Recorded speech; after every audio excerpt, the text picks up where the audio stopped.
Yeah? Really? Is it time? Victor hasn't given me the countdown yet. 3, 2, 1. Welcome to True Health Tuesday. Comrades, American comrades, one and all. Yes. Hopefully the censors will not get this one. Okay. No, that's more German. So, a couple of things we got to share. One, on this top one, if you're on the Dr. VIP, you're going to be able to get it. But if not, take a screenshot of this and forward this. Listen to it. It's hugely important. Gert Vanderbosch, brilliant interview, and he talks a lot about how immune system works. And he wrote an open letter to the World Health Organization that we can't really get into.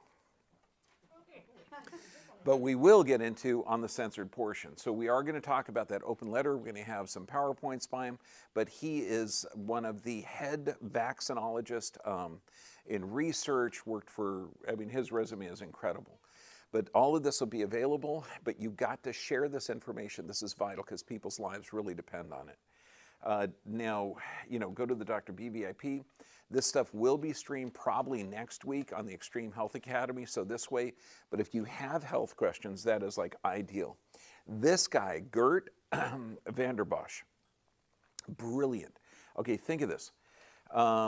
Vaccine research expert. He's worked for GlaxoSmithKline in preclinical research, vaccine discovery, vaccine mechanics. So this guy is the head guy. Works for Bill and Melinda, or has worked for Bill and Melinda Gates. Novartis, he worked on the Ebola vaccine program, looking at the mechanism of how vaccine works. So this guy is brilliant. We're not going to talk about him on this venue because we can get wiped out. So this, probably the prettiest picture of a thyroid I've ever seen. Okay, I know it's computer generated, but it's kind of cool. What you're going to see are these 4 little dots, though. Those dots are the parathyroid. So there's a couple of things. When people talk about removing a thyroid, it's huge. It's not a benign process. Now, the thyroid produces hormones. It's stimulated by the pituitary. The pituitary is told what to do by the hypothalamus. And we covered a lot of this last week. And a lot of people were asking, well, okay, what do I do if my thyroid's been removed? Okay, so we're going to see some of the things that you can do, but also if you do the things that help and support the thyroid and immune system functions, then maybe you can keep the thyroid. That would be kind of cool. Now, it's involved in every type of growth factor because the thyroid hormones work with other hormones. It's like a stimulating factor. It's like one domino falls and hits others. Skeletal growth, blood cell growth. So does that mean that if you have acidity in the blood, the bones start to become thin, that maybe that's a hormonal issue? Probably. Okay, now this is where critical thinking comes in, and that's not really common, particularly with common sense, in the medical world. So why that condition there is hugely important. Thyroid also helps with production of prolactin. Now this means milk letdown. So does that mean if a mom is in stress, the adrenal glands could be firing and the thyroid might not be functioning as well? Absolutely. Now, when you've had a partial or total thyroidectomy, because they'll remove it if it's overactive or if there's a goiter or if the most common is thyroid cancer. And that kind of makes sense because when you look at the nutrient level of our population, now, let's say that we had a huge number of caribou, okay, which used to be one of the largest herds on the planet. I've heard they're having some problems. A lot of them are not living. Okay, but let's say that we had a number of them with thyroid cancer. Do we go up and remove the thyroid, maybe radiate it, maybe, do some kind of, or do we find out what the heck they're missing or what they're being poisoned with? Wouldn't that make more sense? Okay, so that type of critical thinking isn't commonly done. So we need to change that, okay? Now, when you've had the thyroid removed, there's a lot of complications. This is like common. If you're going to have a vital part of your body that's involved in every metabolic process that you have removed, bleeding, infection, the recurrent laryngeal nerve. Now this supplies the larynx, okay, the voice box. So when they remove that, there could be speech problems, there could be a lot of different problems. Thyrotoxic storm, that really is rare now, where there can be like an increase or decrease in hormones that can cause death. Complications of thyroidectomy, hyperparathyroidism. And remember that thyroid, those 4 little tiny dots were the parathyroid gland. And the parathyroid gland goes to the bones to withdraw calcium to alkalinize the bloodstream. So it regulates blood calcium levels. When they remove it, there can be problems because that means that the whole system becomes acidic. And I know it sounds weird because if you have a problem with the gland, do you think it's a problem with the gland or the whole body having a problem? Okay, I know, it's critical thinking.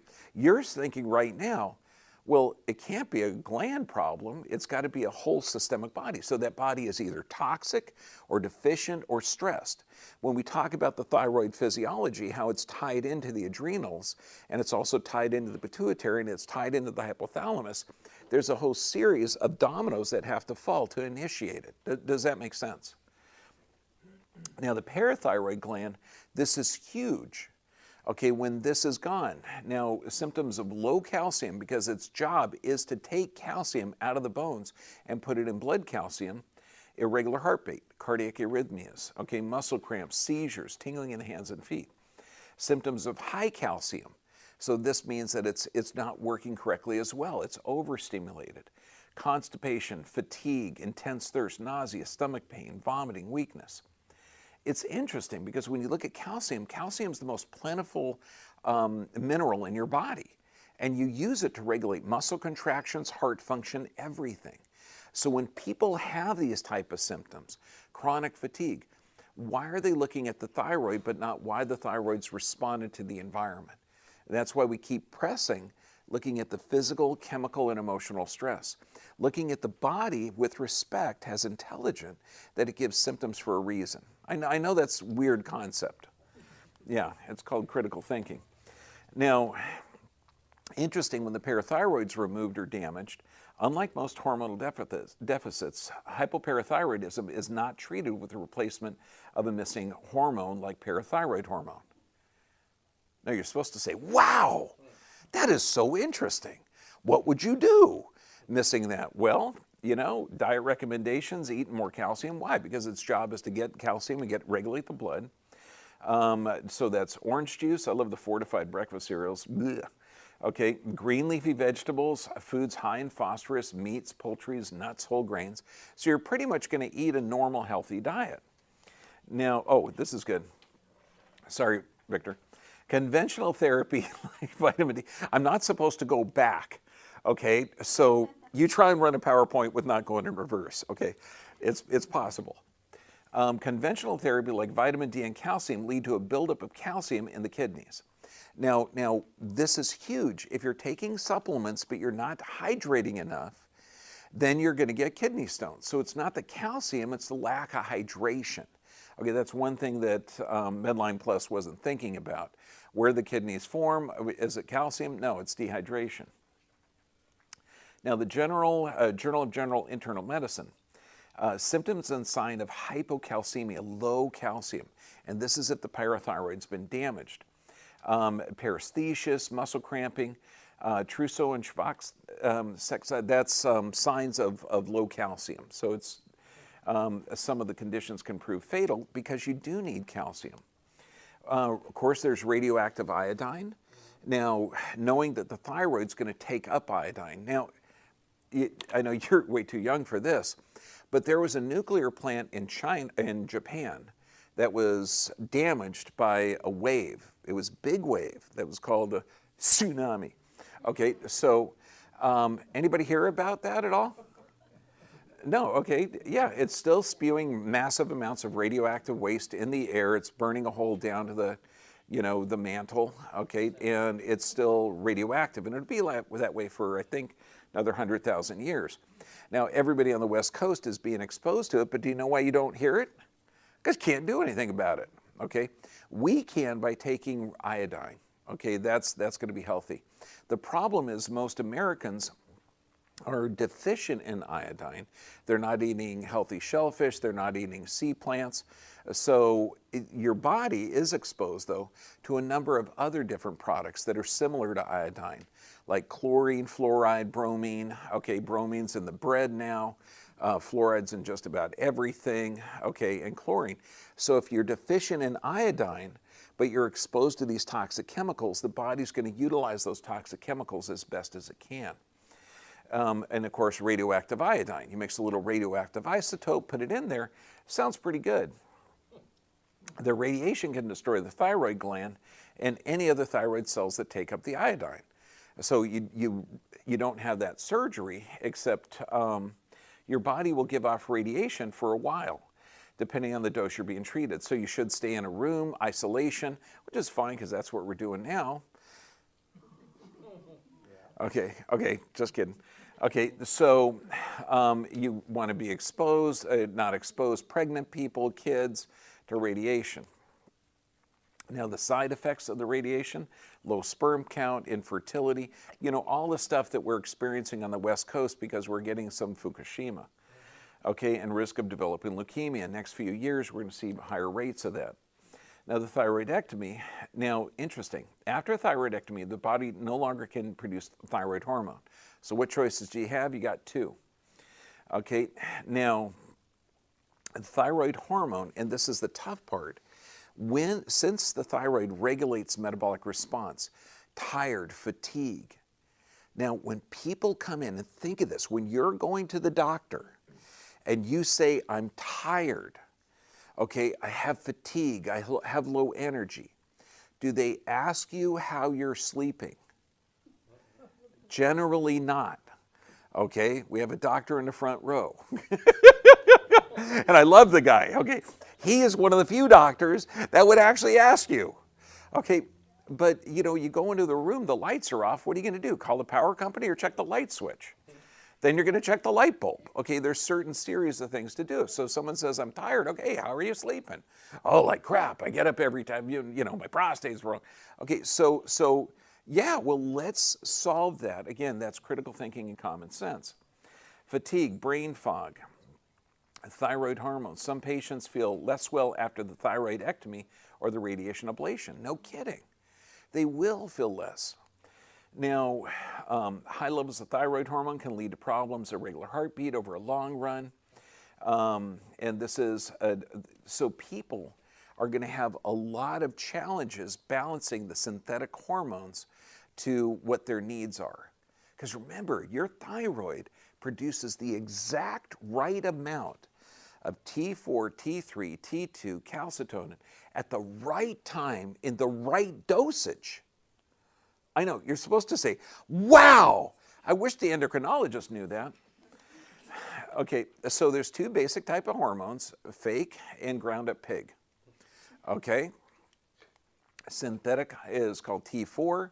Now this is the tough part because when we talked about this last week, the T4, it's recognized by the hypothalamus as kind of there, but it's not really a synthetic hormone, or it's not really the hormone that the thyroid makes.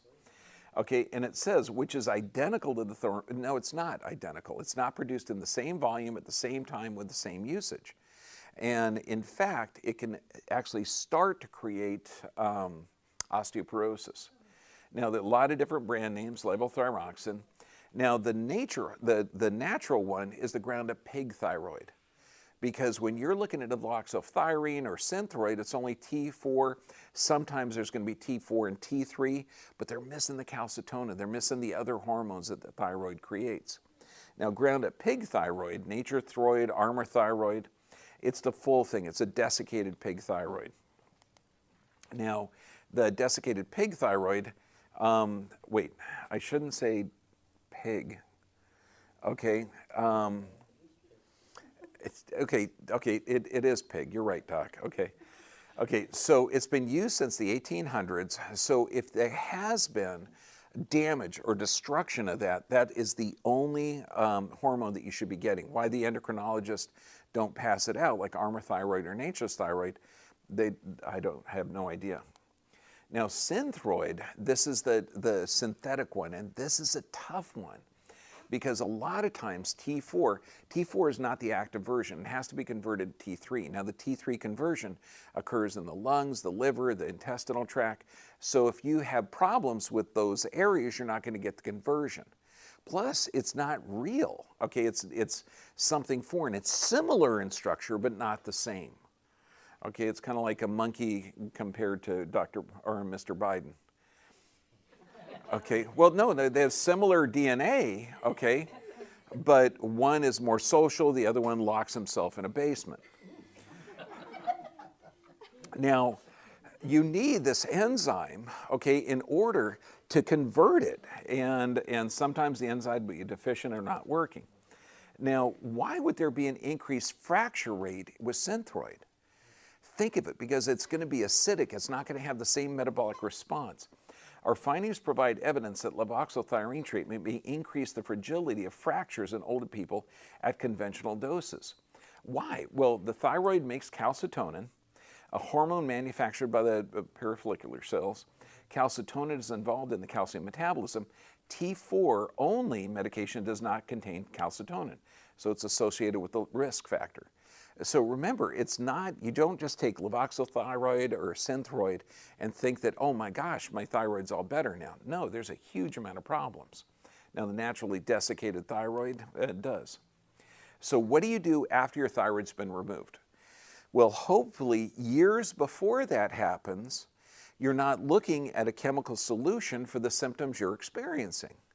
Imagine if we were to appreciate how the body works. Would that make sense? But if you've had your thyroid removed, then, and don't beat yourself up. You made the best decision, and sometimes, like if you had massive radiation exposure, if you had massive toxicity, it is the best choice, but for a very, very small percentage of the population. So start off, if you've had it, clear diet, clear broth. Nutrients are going to be huge. Easily swallowed foods such as steamed, juicing, blending is going to be a good start. Healthy diet is a good idea. And think of this. If you had a healthy diet, 60% fruits and vegetables. That's good for everybody.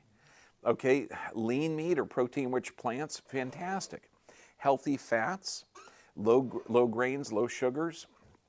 And you should avoid packaged, processed, toxic, GMO foods that your body has a problem changing. Okay, now goitrogenic foods, that's going to be like cruciferous vegetables, like kale, cauliflower, broccoli, but those are going to be okay if you steam them, cook them, or saute them. So you can't eat them because they're really good for you. What's mind-blowing is we've got an article up there because some doctors are saying, be careful of eating dark green leafy vegetables. They have vitamin K in there and can clot your blood. And I'm going, wow, that's just bizarre. Okay, so we have well, it's just their training isn't in nutrition. Okay, their training is in disease, identifying and categorizing symptoms into a category called disease, and then prescribing the correct chemical for that disease. They're not taught that the disease may be an adaptive process. I know. So life after a thyroidectomy, exercise. That's going to be huge. Why? Because remember, the thyroid is going to strengthen, or it's supposed to maintain the integrity of the bones. If you use the bones, that's going to strain them and that's going to build them up. So exercise, hugely important. Then the vitamins you need after a thyroidectomy, you're talking B12, D, calcium, vitamin C. B12 is found in almost every cell of the body. Now, people without a thyroid gland will have low levels of B12. So what kind of sources can you get? Beef liver, sardines, tuna, raw cottage cheese, lamb, raw milk, eggs. Why raw milk? Well, because it has healthy fats in there. Okay, this is one of those things that you require. Vitamin D with all thyroid disorders.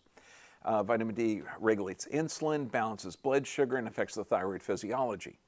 I don't think I can say with our comrade general censorship,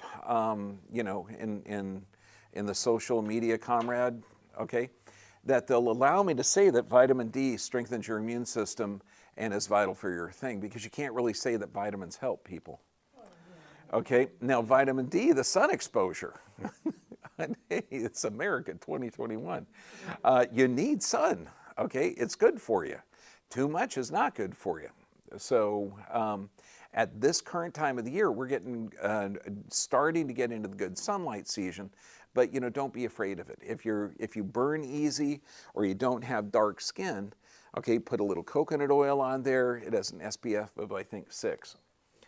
Vitamin D and K2 work together. Then calcium, sources of calcium. Raw milk I wouldn't put as the biggest one, okay, but this is what's listed. Dark green leafy vegetables, hugely important. Broccoli, but again, broccoli is one of those that you have to steam in order to get, because it has the alkaloids in there that can generally slow down the thyroid. Watercress, bok choy, almonds, amazing. Vitamin C is one of the few vitamins that you can't make. You got to get it every day. That's why in this, you can kind of see it, it's a little shady in there. Yeah, that's vitamin C. I do 10,000 milligrams of vitamin C in my water every day, so I'm drinking it all day long. It's nice. Why? Because it's an antioxidant, it's vital. And what does this say? Vitamin C deficiency along with chronic stress lead to adrenal fatigue and thyroid dysfunction. Okay, hang with me a day. I got here at around 5:30 this morning. I'm going to leave around 8:15 tonight. Okay? That'd be why you need to have vitamin C. Orange, okay, this is kind of cool. Anybody like Fanta orange drink? Okay, you got to try this, okay?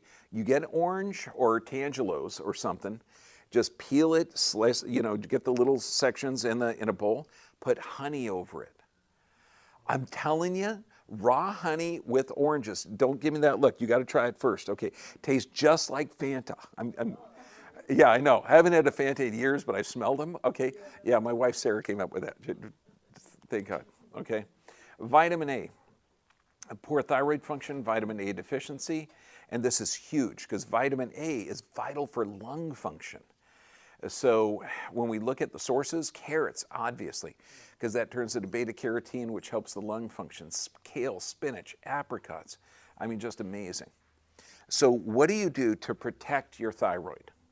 Okay, you eat healthy, you avoid any toxins, give yourself the appropriate nutrients, and look at how it works.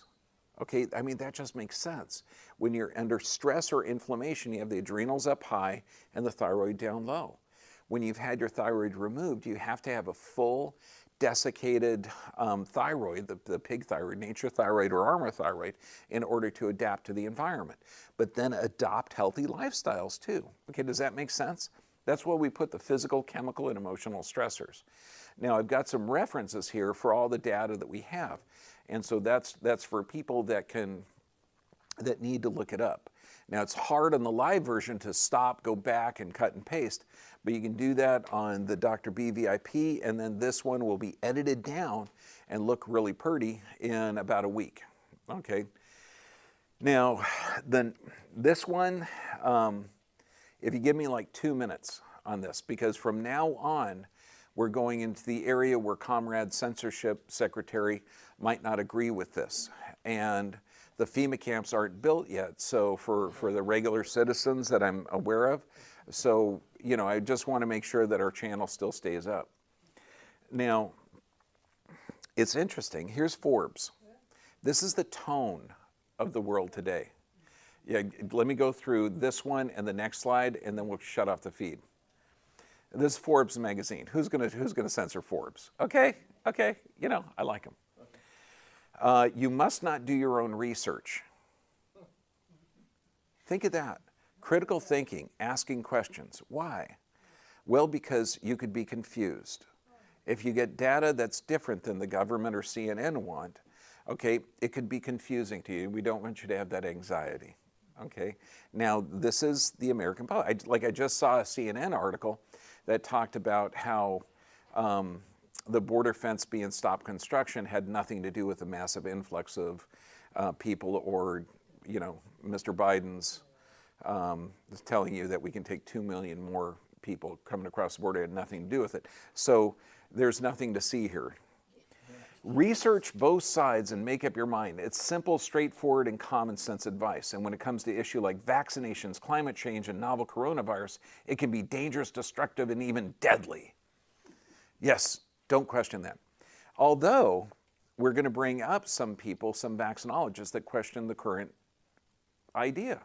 I mean, remember, the experts in the world a few years ago were telling that if Columbus sailed away from Europe, that he would sail off the edge of the world. Okay, that didn't happen. Okay, I mean, a lot of people could argue that if he did fall off the rest of the world, it would have been a hell of a lot better for North and South America, okay? Would have been worse for Europe, but, you know, we can't go back there.